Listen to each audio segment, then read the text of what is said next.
Right.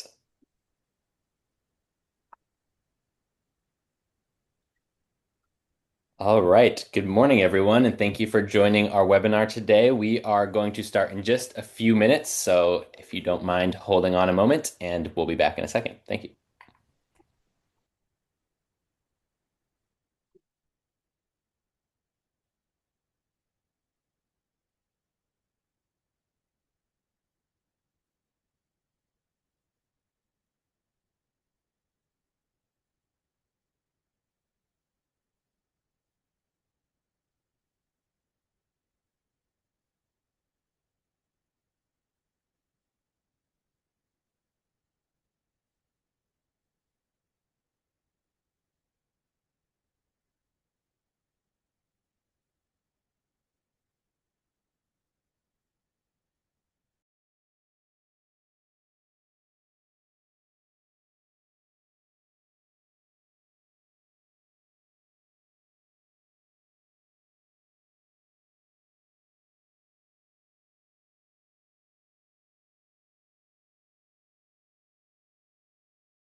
All right, here we go. Thank you all for joining, and thanks for your patience. Let's see, we have a wonderful panel today, and I'll really just hand it over to the panel to present. But before we do that, I'm going to share my screen and, of course, mention that we are have our summit next week, which is super exciting. So if you haven't registered yet and you'd like to come, make sure to do that. I'll put the QR code to do so in a moment. But yeah, today we're talking playbook to pitch, how the FIFA World Cup 26 host city committee is preparing for a sustainable World Cup. So really excited for this panel. Very topical. I know an event that many of you are very excited for, both professionally and personally, all across the globe. So really excited for that conversation today. As I mentioned, our summit is coming up very soon in Cleveland, Ohio. We're all super jazzed for it. Should be a really fun one. Lots of great panelists and speakers. And yeah, if you haven't registered yet, but you're planning on it, you have the QR code link here. And otherwise, I will pass it off to our wonderful speakers. Great. Well, I will kick it off for us. Hopefully our video, sound, everything's working well. I do have one, sorry everyone, I had to join a little bit late because of the my company's blocking Zoom here. But Micah, can I just change slides here or are you gonna change for it Yes, for I will me? just let me know and I'll. Okay. Yep. Mhm.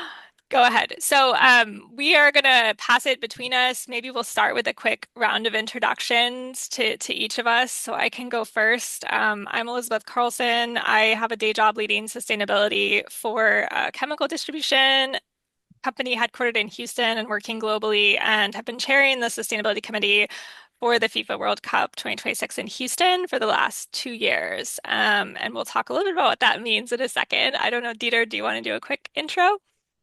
Yeah, I will. Thanks, Elizabeth. Dieter Schultz, and I've had the opportunity to work directly with Elizabeth over the last couple of years from a background. I'm a civil and environmental engineer and also have a background from the energy industry, including risk management. And when you have an opportunity to combine that with the beautiful game, you find a way to get involved. So it's been really great to be able to be involved with her. So I'll pass it over to Riley. Thank you, Dieter. Hi, I'm Riley Barr. I'm with Blue Strike Environmental.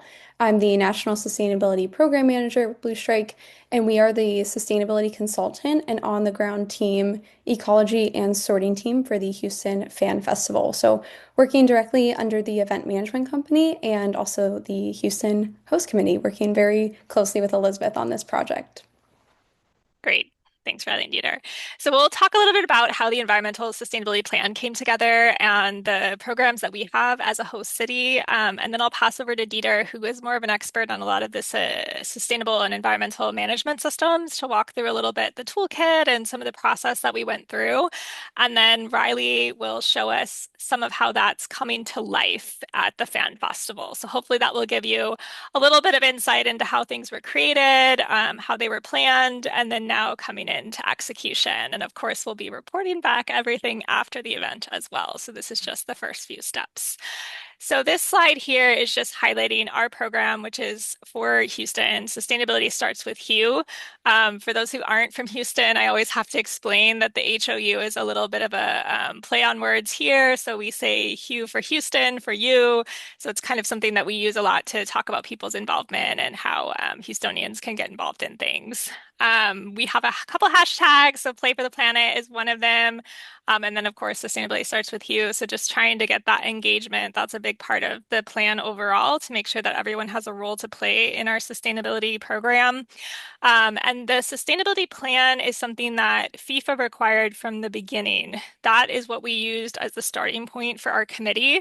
The sustainability committee is all volunteer, and it's composed of groups representing the university and education sector, the nonprofit and civil society side, business and industry, including hospitality, and who am I missing? Government, of course, the public sector side at different levels, federal, state, county, and cities. So we've been very intentional to try to make sure that we have those different sectors represented so that we can really talk about issues facing all of the different sides and sectors. So the plan was submitted to FIFA about almost 2 years ago, almost 3 years ago now. August, September, we worked on the plan. We submitted, I think, in October of 2023. Got some feedback by the spring of 2024. And then we put together action and project plans over the summer of 24. And then really in the last quarter or so, tried to align like our fundraising strategy and all of those things, and then entered execution really in 2025. So that's a little bit of background on the plan itself.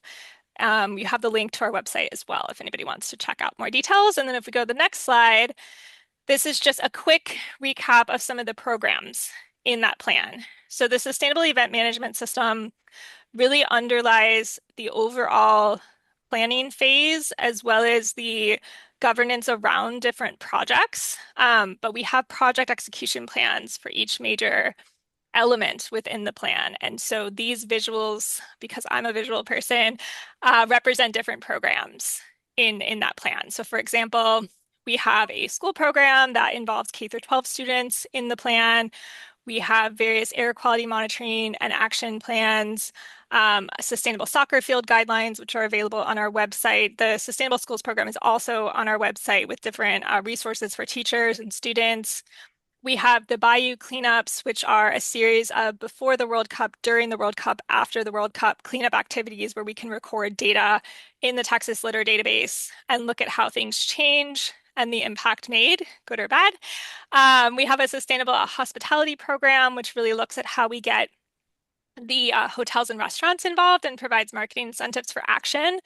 And then Green Corridor, which is one of our biggest programs. And Play for the Planet and our EcoFan badges are really how we're engaging communities, universities, students, and fans as well. That'll be something we'll be adding to the fan festival and the Green Corridor projects. And we have a volunteer calendar. If anybody's in Houston, you can sign up to get involved in some of our volunteer events. So if we go to the next slide, I just wanted to highlight one of the projects a little bit more, and then we'll talk primarily about Fan Festival and the actual tools in the toolkit.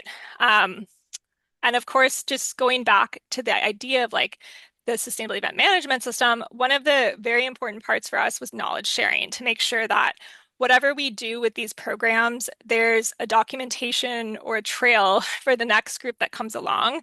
And I'll tell one quick story that Riley will kind of expand on in terms of what's happened with that. But when we were first looking at waste management, which is a big, part of these events, we realized that the person who had done the Super Bowl and the Final Four planning for a lot of the waste management initiatives was retiring. And there wasn't a lot of documents or information on what was done or how it was done or what the lessons learned were. And so it was really important from the get-go that we made sure we could document everything that we did and translate what we did into different playbooks and toolkits, very similar to what the Green Sports Alliance does, so that that knowledge would stay with the community. And so Dieter will talk a little bit more about that. But just to give you an idea outside of the Fan Festival, how we're operationalizing that plan and the sustainable event management system, the Green Corridor is kind of our way to respond to low carbon transportation. So it follows the Metro light rail line that we have in Houston, and one of our larger hike and bike trails that both connect the fan festival to the stadium. If people didn't believe at first that you could bike from our fan festival to our stadium, which is like almost 7 miles, but I did it the other day, or at least most of it. And so if I can do it, most people can do it because I'm not in the best shape. But so we wanted to highlight that low carbon transportation angle as part of our planning, but also to integrate the other elements in projects. So we have, for example, on the Columbia Tap Trail, an air quality monitoring hub that we're working with a local NGO, the Air Alliance Houston, on. We have a solar innovation hub at a couple places, and then one that does a recycled wind turbine aspect as well that we're working with university and several startups on those initiatives.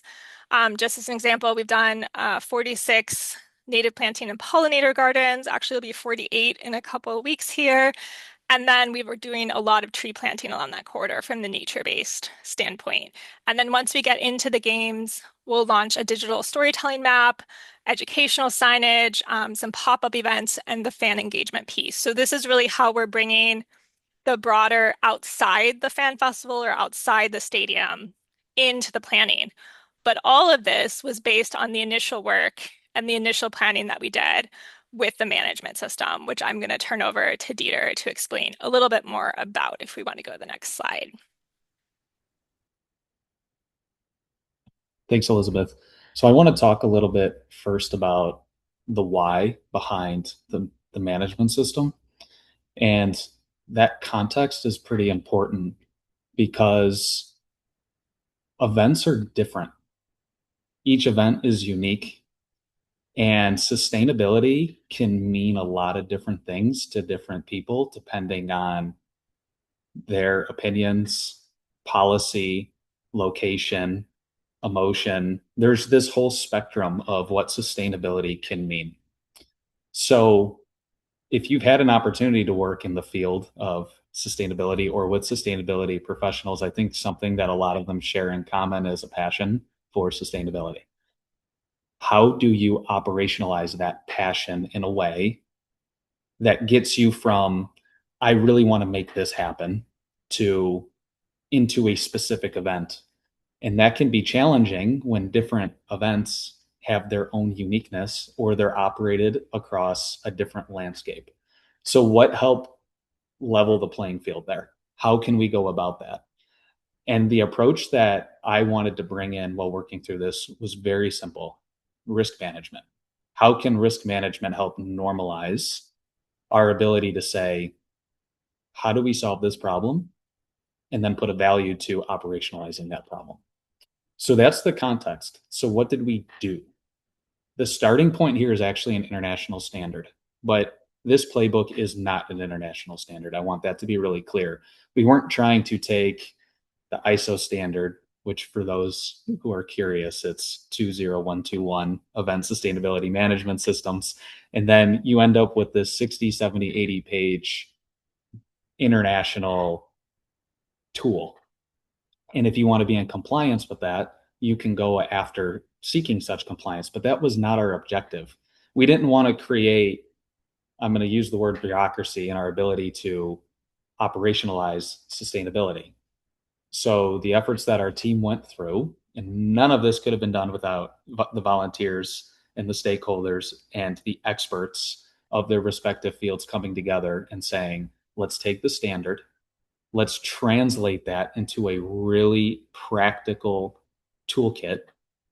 Now we're calling that the playbook, and allow that to have tools that are simple and practical for us to use. That's the journey we went on. And how awesome is it that we're able to leave it in alignment with the pillar of the World Cup, which is leaving a legacy. So now we're able to take this management system, have it hosted in the public domain, which is the Houston Sports Authority website. And it's going to live. It's going to transcend past the World Cup. It's going to leave a legacy. And we've put together this framework that really anyone can pick up and download. And because it was set up with, it's agnostic to any event type, it truly can be used by absolutely anyone, including how complicated or the scale of the event.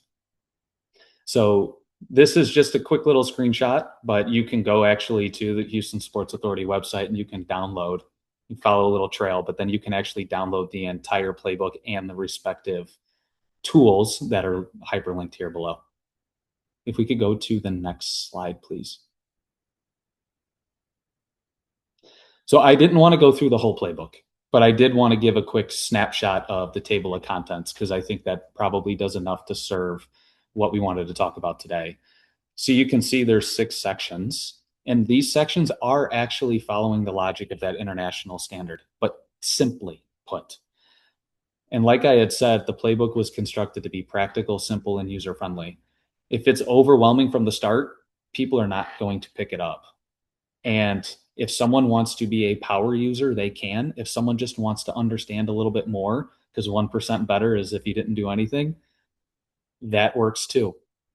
And so, since I had mentioned events are unique in type, location, size, and many other factors, it keeps coming back to how can we operationalize sustainability? And I have been really adamant about this, and Elizabeth will know the risk management piece. I actually think has worked out really well. I think it's really allowed this to be operationalized, and I think when we go through some of the actual uses, especially when I kick it to Riley in a little bit, we didn't know that these were going to be some of the outcomes that we could drive, but there are real world examples now that came right out of how we were setting this up. So, with all that being said, I think there's a specific tool that is part of the playbook, and it's the risk assessment tool. I'm going to talk a little bit more on the next slide. If you could go to that, Micah. Following a really simple logic, just simple 5 steps. You have to identify, categorize, prioritize, assign, and decide. And you also have to acknowledge not all risk can be eliminated. You'll never be able to eliminate all risk. But if you come back to where do I start? What risks do you want to identify? You know kind of the context of the event, you know what you're after. So, what are some of the risks? And you just simply describe them. So, this is a screenshot of an actual populated tool that was adapted a little bit. The tools can be adapted to be fit for purpose. So, Riley and her team actually adapted what the tool was. I wouldn't say a lot, but they did make some changes. And based on conversations with her, there are real world operationalization that was able to happen. You describe the risk and then you have to categorize it. This is actually really important when you get into steps 2 and 3 because not all risk is the same. And you want to be able to prioritize risk in terms of what decision do I want to make? I may have a limited budget. What risks could really impact my event?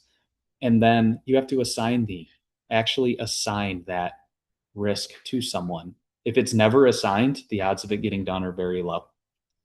So there needs to be ideally one owner. In some cases, there's complexities where there's multiple. But that risk also not only typically has an owner, it typically has someone it impacts. And that can be a collaborator, which is how I'm just overarchingly describing it here. And then you get into this, can you mitigate the risk? If you can, and it's feasible, you can do that. If you need to manage it, you do that. Or sometimes you just have to accept it because you cannot ultimately eliminate all risk anywhere. It's just not possible. So I'm going to pause there, and I believe I'm going to kick it over to Riley, who's actually going to take us through an actual example of where this all flowed. Before we kick to Riley, let me just jump in with a couple points to add to what Dieter said. This the way we put this toolkit together, we did both sides. We took some things we did for the FIFA World Cup and simplified it into the tools. So the version you'll see online is like a much more simplified version because we didn't want to give people overwhelming tools, like Dieter said. And then at the same time, we use the simplified tools to say, okay, how would we adapt those to the World Cup in a complex environment? And so we'll see examples of that as well. And I just want to introduce Riley with a link back to the toolkit, which is that the most important thing I think we did, in addition to the risk assessment, was integrate sustainability requirements through the management system into the contracts and the RFP, including the bid evaluation criteria. And so this is what enabled, first of all, me to relax a lot because once I got that stuff into the contracts and the RFPs, it meant that we were going to be able to do what we set out to do, and I wasn't going to have to chase it every day or make sure it happens because it's going to happen. It's contractual. It's part of how we evaluated our bidders.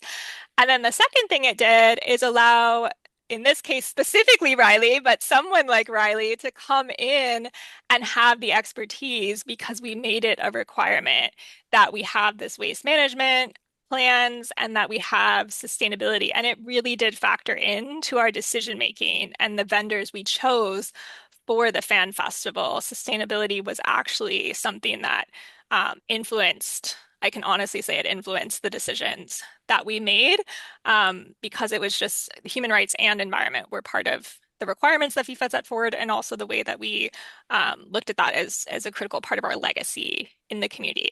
So I will introduce Riley as the answer to that important procurement process. Oh, thank you. And Dieter, you had something else to add? I was going to add something, but I think we'll have an opportunity to circle back on it. So I'll let you take it and then I'll just connect the dots back after you're done. Okay, perfect.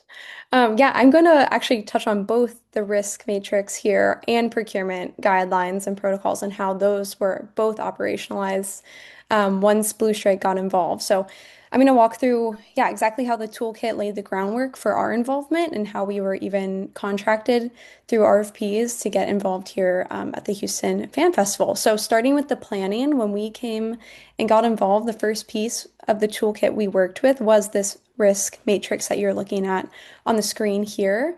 And this was at the city planning level, which gave us a really strong baseline. And from there, like Dieter was mentioning, we made this specific to the event. So we added, and specific to our scope of work as well. So we added risk. I think maybe you can see them here. If we can move to the next slide, I think they're laid out there, like waste contamination leading to rejected loads, for example, food donation, safety risk around temperature and handling, odor and pest attraction from organics, things that we knew we were going to be incorporating, and then what risk those potentially could add, and how we would also identify the operational risk with these and met them with planning on mitigation. So the next piece that Elizabeth just mentioned too was procurement guidelines, and this was incorporated into the contract. So the toolkit included direct language and verbiage about procurement, and we were able to carry that into all of our vendor conversations and contracts. So operationalizing that was checking with one-on-one with vendors of what they were planning to bring and actually looking through their procurement lists. They were submitting spreadsheets, and we were able to look and see where the materials were usable, recyclable, or compostable. So we were actively pushing vendors towards better procurement decisions and away from materials that don't have a direct diversion pathway. And at the same time, we were meeting with the Expo, any build teams to understand what bulk materials, so away from serviceware, but also the bulk materials they were planning to bring on site, understanding the quantity or square footage of those materials, and then finding a pathway. So the toolkit also provided waste asset mapping, which you do see, yeah, both of those images on the right-hand side there, which is to the core of what we do in every market, identifying what materials will be on site and then matching those to real outlets for reuse, donation, or recycling. And the toolkit specific to Houston recommended partners, I think from previous events, the Final Four and Super Bowl that were mentioned previously. So this allowed us to move at a much faster pace for finding these partners and identifying what materials they can accept and what containers, how they can accept them, and sorting out the days and times that actually materials would be handled. For most materials, we plan for two pathways. So first, if it's in good condition, we prioritize reuse and donation, like the turf going to a local school district.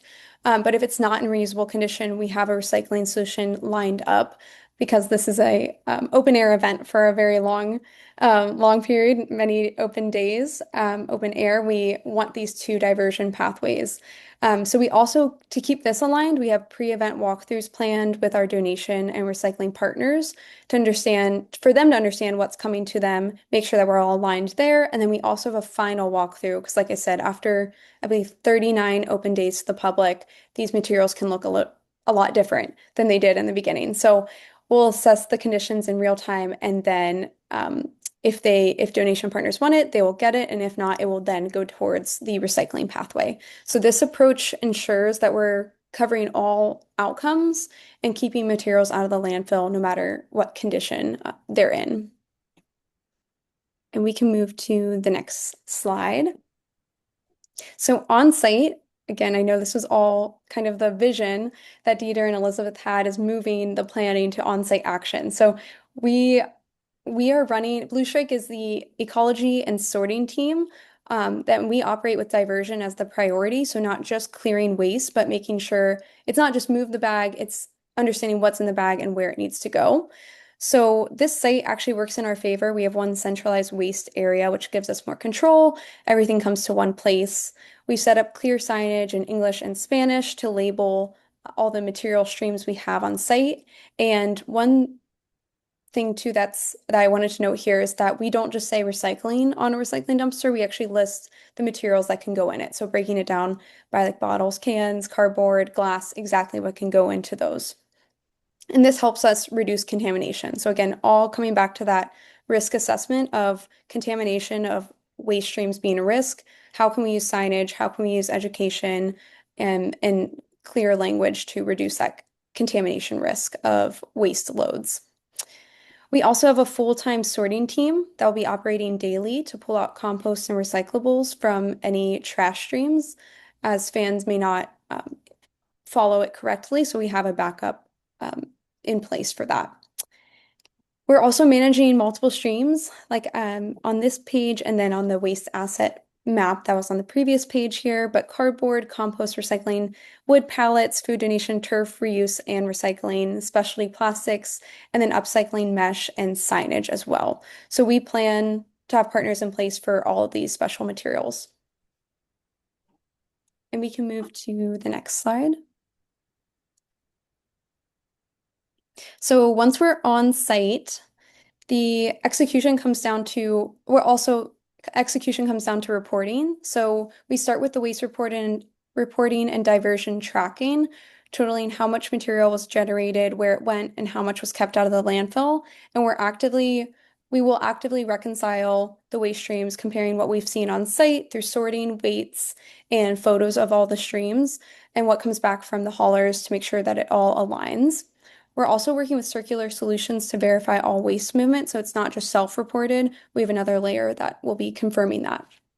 On the donation side, we're tracking everything that leaves the site, what it is, how much, where it's going, and this helps us tell the full story of impact.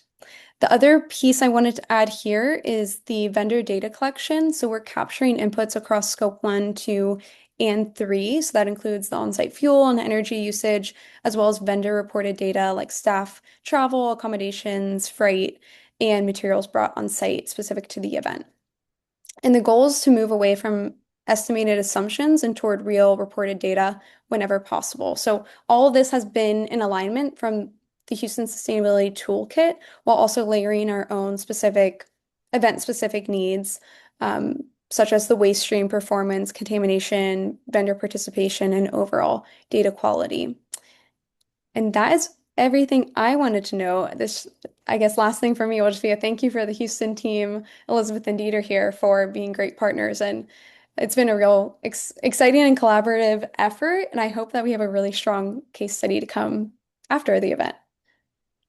Thanks, Riley. I know Dieter wants to add a couple points to tie in, but I also wanted to add another point to Riley's discussion about finding the offtake partners, because I think too on environmental, sometimes we lose sight of like the community interaction and the connection to the other pillars of sustainability, like economic sustainability and social sustainability. And so a lot of what we did as well was stakeholder mapping and relying on past events, but also some of, Riley's knowledge in the Houston area, my contacts, our sustainability committee, which had all those different partners. And so it was important for us where we could to find local offtake partners or ways that we could create more use out of those materials in very specific ways. So I just want to give a couple like realistic examples. Like one is our is Magpies and Peacocks, which is a local kind of textile upcycle fashion organization here in Houston, and they do a lot of great work for major events. And so that's one that Riley was able to get in touch with and contact and kind of work collaboratively in a very local way. And then even with the specialty plastics, those are very difficult to recycle in many instances. And Houston has a very big plastic industry. We have a lot of work going on at the city level, and we actually have a Houston recycling collaboration that kind of looks at specialty plastics in particular. And so we've tapped into that as well. So it's a lot of like community engagement integrated into it, which I think is covered in the sort of framework piece of the toolkit.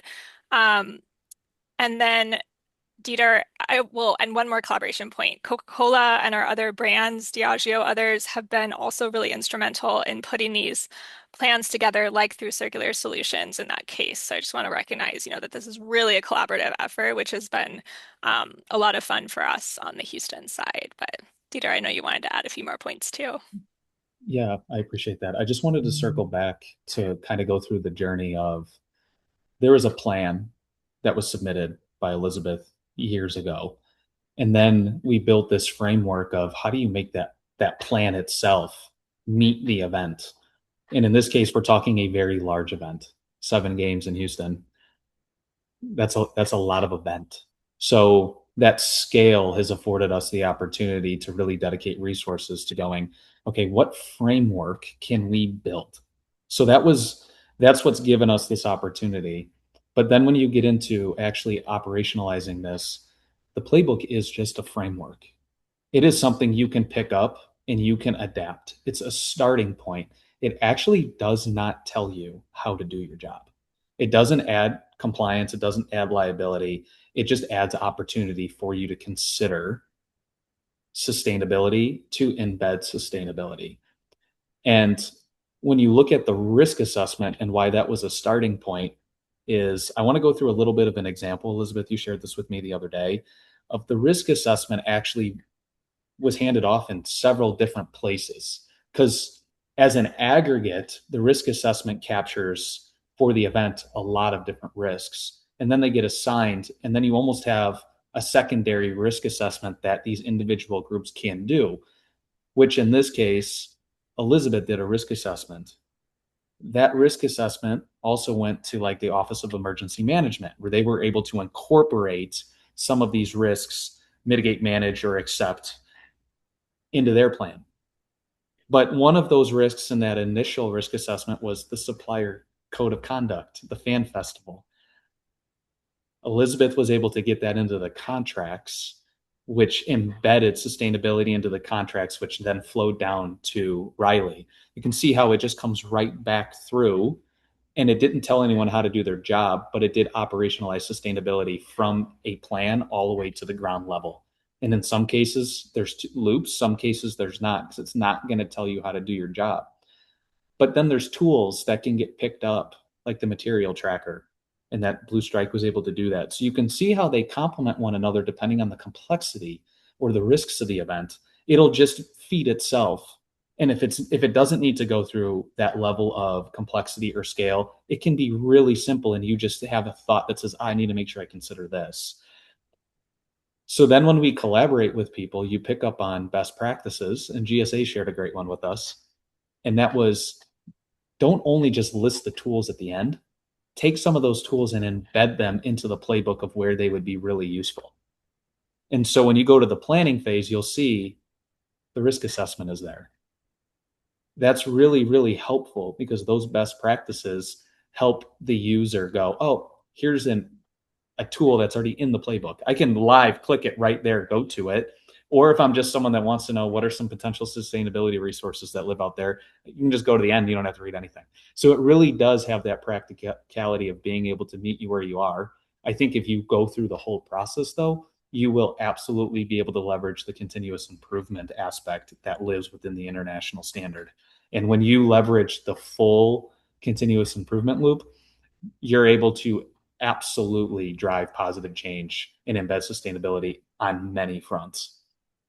So that I just wanted to kind of connect back through. You look at that journey, it took years to go through that journey. So don't give up when you think that it's hard. Elizabeth is someone who has been grabbing this opportunity full force, like to take that passion and live with it for that many years. When you are always hitting roadblocks of like, how do I operationalize this? That's hard, but when you're able to pull something like this together, it leaves a really nice legacy, which was one of the pillars of the World Cup, which is really cool to be able to say we did that. Yeah, so I think if we don't have too much to add, we wanted to open some time for questions. If you don't have any questions, we'll ask each other questions, but we'd love to hear any questions, maybe in the chat or um, Micah, if you see any, I see a Q&A box. I'm going to check there quickly. Maybe I'll read these out so Riley and Dieter can also say. The first one is, would you consider yourself leading versus other host city sustainability committees that may not be as active? Um, Maybe I can answer it from the host committee and I'll let Riley answer it from like the fan festival and kind of waste perspective. I mean, we are very competitive in Houston, so I think we always want to be the best. But I mean, at the same time, there's been a lot of collaboration between the host cities. So a lot of the tools have been shared between, like, we shared a lot of our tools early on. I believe that Dallas also put out a little bit of a toolkit on this. And so I think there's just different ways that the cities are organized. But our ambition with Houston was to make sure that this event had legacy, like Dieter said, for our community in the long term, that the next event that comes through would have the tools they need to get things done that maybe they wouldn't need to spend 2 years planning because there would already be a lot of these tools put together. And that environmental and social impact was just at the heart of like the entire structure for us, which I think was a privilege and also like a responsibility that a lot of us bore. Houston's very scrappy, so that's why we're able to I think do more with less as well. That's part of our DNA in Houston. All these natural disasters have trained us up. So, Riley, do you want to add to that? Yeah, I can add. I'm only involved in the Houston Fan Festival, so I'm not sure exactly where our planning compares to other fan festivals at this stage. But I know the buy-in and the push from Elizabeth here coming down through the event management company has been pivotal for us to be involved and to be scrappy, like she mentioned, to make sure that every material is being handled and, doing the right thing sometimes has a translation or additional cost, but there's the event management companies and partners are very bought in, allowing us to make this truly a very responsible event that I hope we can, like I said earlier, get some great numbers and a case study on. So I feel like everyone has bought into the sustainability programming from what I've seen in my involvement here at the fan festival. Great. There's one other question in the Q&A. Well, a few more coming in. Are you investing in any facilities or sports service as part of the impact program? And if so, has environmental sustainability been considered? So I can answer that from the standpoint of the Sustainable Soccer Field Guideline. So we worked with the Environmental Protection Agency, as well as Texas A&M and AgriLife for Harris County, which are just some great resources on things like turf grass, drainage, air quality, heat mitigation, also like Trees for Houston and a lot of Texas Forest Service, a lot of our partners on the nature-based side, the University of Houston's Ecological Resilience Center, I could name a lot, as well as like the Dynamo and the school district and the park district. And so we put together the Sustainable Soccer Field Guidelines with the hopes that that would help our parks or school districts from a neighborhood field standpoint improve those assets as resilience. We do have a Grow the Game program, but I'm not as involved in that. Overall, that's more about getting more kids to play. That's on our social and human rights impact side. But yeah, I think the Sustainable Soccer Field Guidelines have been a big part of trying to integrate sustainability into the everyday. That's also part of this for us was like to make sure that we not only had these big event type activities, but that we always had a way to tie them back to the community. So that for the fields, we wanted to make sure we're not just talking about a fan festival field or a stadium field, but we're talking about like the fields where kids play. How do those become more sustainable? And the same with like the school programs. It's not just how we as a sustainability committee can act, but how do we get elementary school students also to feel part of the sustainability plan and to weigh in? And we have a symposium coming up on May 15th for those kids to present some of their information. Um, so that's a little bit there. And then I see someone commenting on it would be great to have greenhouse gas emissions. We will definitely report all the greenhouse gas emissions after the report as best we can. Um, Another question, many think about reducing waste, plastic, and packaging for cleaning products. Did you consider cleaning and disinfecting chemical impacts and implement non-toxic alternatives? That actually is in our code of conduct, in the full code of conduct for the World Cup. The simplified one on the website, I think, also has it, but it is in our full code of conduct. Really, I don't know if you had anything else on that one for the chemical products. Yeah, that was just included in the RFP and contract for our janitorial teams at the fan festival, and then we will be properly disposing of anything that's, left over if it's full for donation or reuse, and then obviously the empty containers as well. And then one question I think that Dieter can answer is that a lot of these efforts are large scale, like some of the waste programs we're doing and things like that. Do you think the risk assessment and sustainability learnings can be scaled down to smaller events? So the short answer is absolutely yes. And if you look at the framework of the playbook as a whole, that can be educational. And then if you want to look at individual tools, they truly were designed and constructed to allow the scale of the event to be agnostic to what we're doing here. We truly wanted that to be included. And if you actually look at some of the tools, we do have an event checklist, and then we even have a small event checklist because we realize that this is a unique event in terms of scale. The World Cup hasn't even been in the US since 1994. So we're talking decades there. And now we're talking 7 games. The next time this comes around, I probably won't be involved in the planning.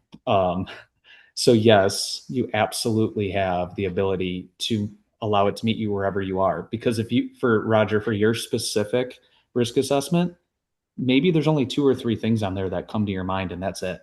And how those are operationalized or put to practice within your sphere, it may be a really simple step that you just didn't think about until you thought about the risk. But it can be simple or it can be complicated. It can be small, it can be large. I don't think that should matter. It should just be, did I identify the risk? How can I then mitigate, manage, accept, and manage in between? And if you're working through risks and they're really low probability of happening, the likelihood of someone investing in making a change is probably low. That doesn't mean it can't happen. I just think when you start seeing a lower priority risk, even if you only find 1 or 2, it becomes its own frontier of how do you navigate. Great. And I'll also add that like when we put this together, we actually like collected different existing checklists and stuff from, for example, a company that uses a sustainable event management checklist for just internal events. And Rice University shared their event checklist, which they use for, internal university events. So I think we tried to take a diversity of like event types when we were putting together some of the tools. I mean, it's really like one size doesn't fit all, so it's hard, but hopefully you can adapt. Like Dieter said, even just 1 or 2 points from it or 1 or 2 categories. And then I'm going to combine 2 questions that I see here. So one is about the modal split of transportation and how people will get around and more sustainable transit, and the other being about transit strategy, sustainable options, and having those front and center. So I'll just come back to our Green Corridor project, which is really what that's all about. I mean, obviously, we have a whole transportation plan separately from sustainability. But one of the cool things about the way our committee worked is that we had a low carbon transportation working group before we even had a transportation plan. So again, just getting that part embedded into the execution and the planning from the start was really helpful. We in Houston are really fortunate to have the Houston Metro, so a network of buses and light rails. And so the Fan Festival downtown and the Houston Stadium, NRG Park, where the games will be played, are completely connected by public transit, very conveniently, in my opinion, connected by public transit. So we expect a lot of visitors to make use of the light rail system. We also have a new bus service directly connecting the airports with downtown, where a lot of visitors will stay. So that's just some of the legwork. And then in terms of the visibility mentioned, the Green Corridor is one of our key impact programs. So we're trying to improve like tree planting on the Green Corridor. This is a 14-mile loop because it's about, don't quote me on this because I'm terrible with maps and directions, but it's about 7 miles between the Fan Festival and the stadium, depending on how you get there. And so if you think about like, it's basically the rail on top and a hike and bike trail and the bayou trails and some on-street trails on the bottom. Just think of that as like a little loop. And so we've got graphics on that. We've got that on our website. We've got a digital story map in process that we're hoping to link to the FIFA app. And that really puts sustainable forms of transit, whether hike, bike, or public transit, or a combination of all of those, at the center of the visuals and the fan experience. And then the fan engagement piece will have a section on transportation and earning your badge by taking public transit. So just wanted to add that piece. I'm going to put one to Riley, which is, when do boots on the ground for a program at this scale begin? And at what point during setup are diversion and sorting efforts ongoing, and donation efforts? That's a great question. So this is a pretty extensive on-site crew. The easy answer is when the first dumpster arrives, our team will be on site and until the last dumpster leaves. So we want to make sure that we're managing all waste and having eyes on every single container leaving the event. So we actually start tomorrow. I don't think I mentioned that. We have boots on the ground starting tomorrow. Our team will be there and it will ramp up accordingly. So to open days, we'll have less people on site as vendors are loading in. We have it all mapped out. Actually, this is something I neglected to mention earlier. We have the materials mapped out by the stage of the event. So we're expecting, specialty plastics, wood pallets, a lot of packaging materials coming on site during the load-in. And then this will be different from the materials and donations ongoing during the actual event days, such as compost, food scraps, serviceware, um, recycling, the cardboard, the glass coming back, and food donations as well at the end of every open night. So our waste patterns look very different from the build, the load in versus event open days, and then to the tear down time. We'll have a team available and working throughout those, I think it's 3 months on site from opening to tear down. And I'm going to throw one more to Dieter maybe, and I can add, which is about the differences between the playbook's risk assessment approach and environmental social health impact assessment. Do you want to say anything on that, Yeah, Dieter? I think simply put, it's just a bit broader. The risk assessment is a bit broader. It captures the events through the lens of the event, opposed to only environmental, social, and health. And I am an environmental engineer, so like I care about the environment. But when you come back and look at how does the event operate, putting it through that risk assessment perspective, I think captures operational risks. And those operational risks then may or may not come with their own sustainability applicable risks.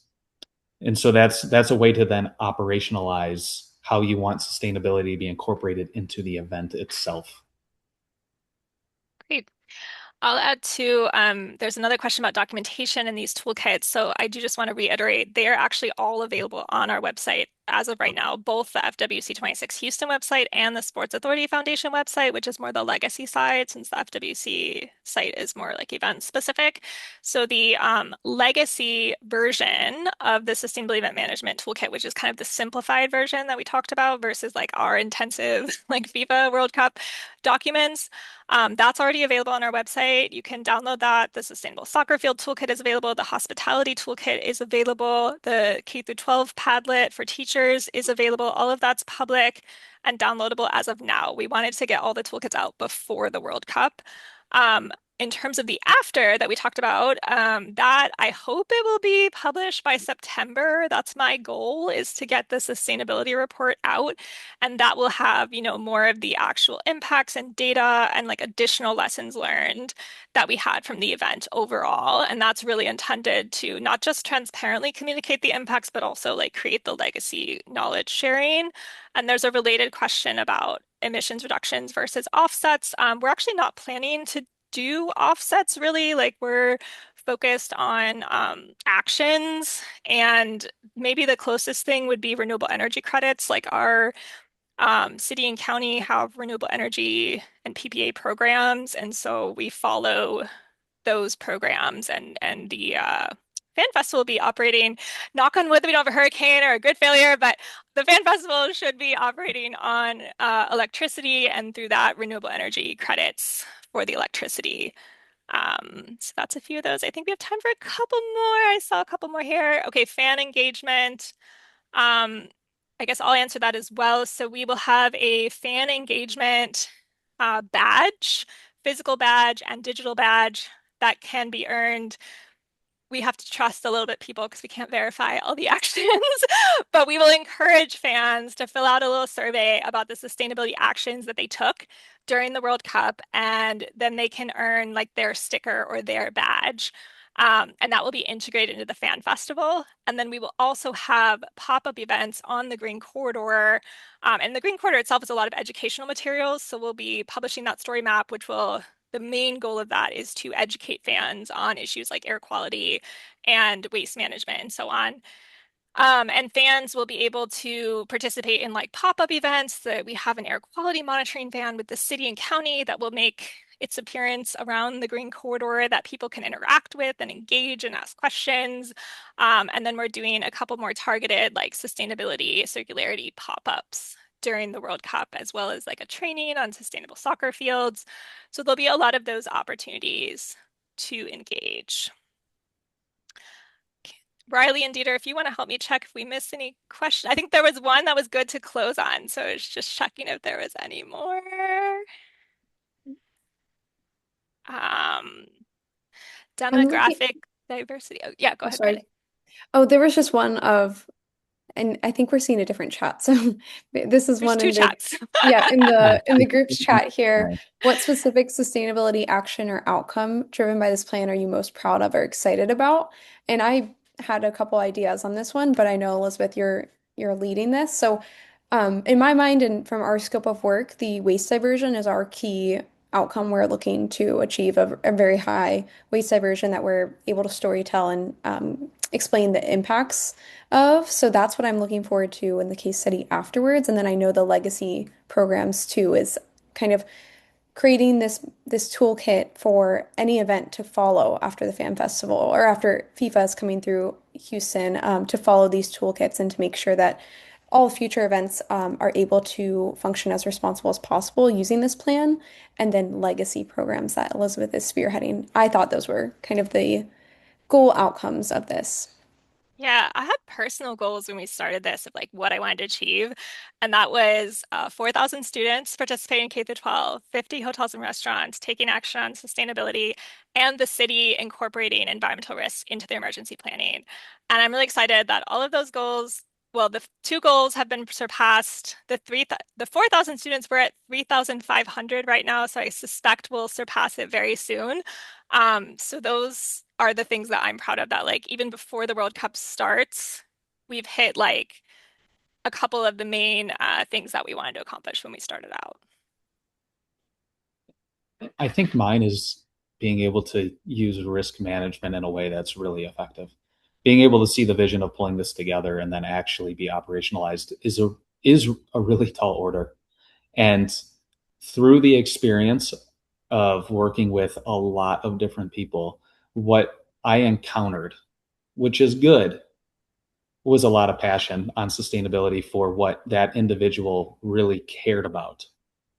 Where things don't get done is when that person cares about something that the event's operations not responsible for managing.